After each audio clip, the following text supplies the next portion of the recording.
ఎక్కడ కూడా మనం రాష్ట్రాల ఇష్ట ప్రకారమే రాజధానులు ఏర్పాటు అవుతాయండి. దేశ రాజధాని ఒక్కటే రాజ్యాంగంలో ఉంది. ఇంకా ఎక్కడ కూడా ఎక్కడ ఇది ఉండాలి, ఏ రకంగా ఉండాలి అనేది ఎక్కడ కూడా లేదు, రాయబడలేదు. పరిపాలనా విభాగానికి సౌలభ్యంగా ఉండేదానికి అన్ని ప్రాంతాలు అభివృద్ధి చెందాలనేటటువంటి ఉద్దేశంతోనే ఆ రోజు జగన్మోహన్ రెడ్డి గారు ఒక 3 ప్రాంతాలు చెప్పారు. ఆ 3 ప్రాంతాలు కూడా విశాఖపట్నం, కర్నూలు, అదే రకంగా విజయవాడ, 3 విభాగాలతో కూడిన రాష్ట్రం ఇది.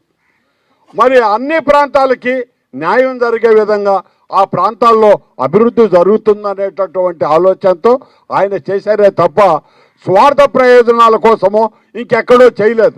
ఎందుకంటే అభివృద్ధి చెందినటువంటి విశాఖపట్నంలో కొద్ది శాతం డబ్బుతోనే పూర్తి స్థాయి ఒక మహానగరాన్ని తయారు చేయవచ్చు అనేది ఆయన ఆలోచన విధానం.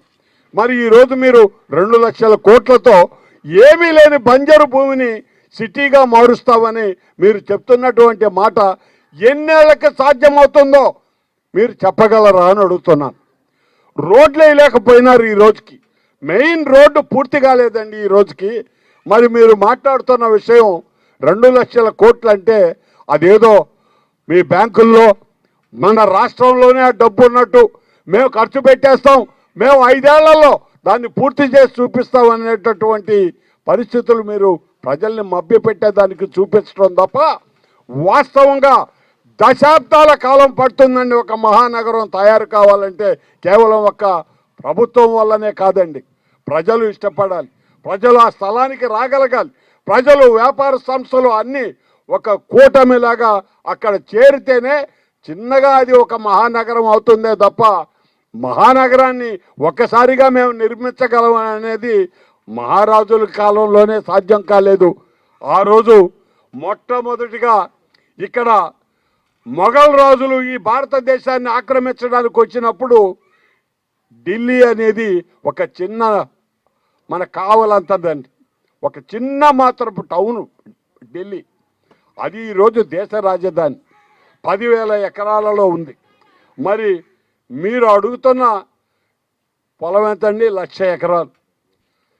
దేశ రాజధాని 10,000 ఎకరాల్లో ఉంటే మీరు ఆంధ్ర రాష్ట్ర రాజధాని 1,00,000 ఎకరాల్లో కడతామని చెప్తున్నారు. ఎంతవరకు ఇది వినేవాళ్ళకైనా దాని ఎంతవరకు దీని పరిస్థితి ఉంటుందా అనేది కూడా తప్పకుండా బేరీజు వేసుకునే సమయం వస్తుందండి. కాబట్టి జగన్మోహన్ రెడ్డి గారు వాస్తవమే చెప్పారు, ఆయన వాస్తవం మాట్లాడారు. అయ్యా దశాబ్దాల తరబడి జరిగేటటువంటి వాటికి ₹1 చేతిలో లేకుండా 3,000 కోట్ల రూపాయలు మీరు ఆరోగ్యశ్రీకి కూడా ఇవ్వలేక, ఉద్యోగులకి జీతాలు సరైన కాలంలో ఇవ్వలేక, రైతులకి ఇవ్వాల్సినటువంటి ఇన్పుట్ సబ్సిడీ ఏది కూడా మీరు అన్నీ ముగిచ్చేసి, ఆర్బీకేల్ని నిర్వీర్యం చేసి, ఎరువుల్ని మీరు రైతులకి సునాయాసంగా ఇవ్వలేని పరిస్థితిలో మీ ఆర్థిక పరిస్థితి ఉన్నప్పుడు ఏ విధంగా మీరు 2 లక్షల కోట్లతో మేము ఇదిగో చేసేస్తున్నాం అమరావతి అని ఏ విధంగా చెప్పగలుగుతున్నారని అడిగాడే తప్ప ఎవరిని ఆయన విమర్శించడంలా వాస్తవం చెప్పాడు. వాస్తవాన్ని ప్రజలు గమనిస్తారు.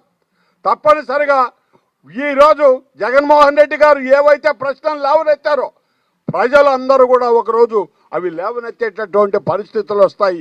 ఆ వచ్చిన రోజు తప్పనిసరిగా చంద్రబాబు నాయుడు గారు వాటికి సమాధానం చెప్పే స్థితిలోనే అతను నిలబెడతారు, లేదంటే ఖచ్చితంగా అతనికి గుణపాఠం నేర్పిస్తారని చెప్పి కూడా ఈ సందర్భంగా మనవి చేస్తున్నానండి.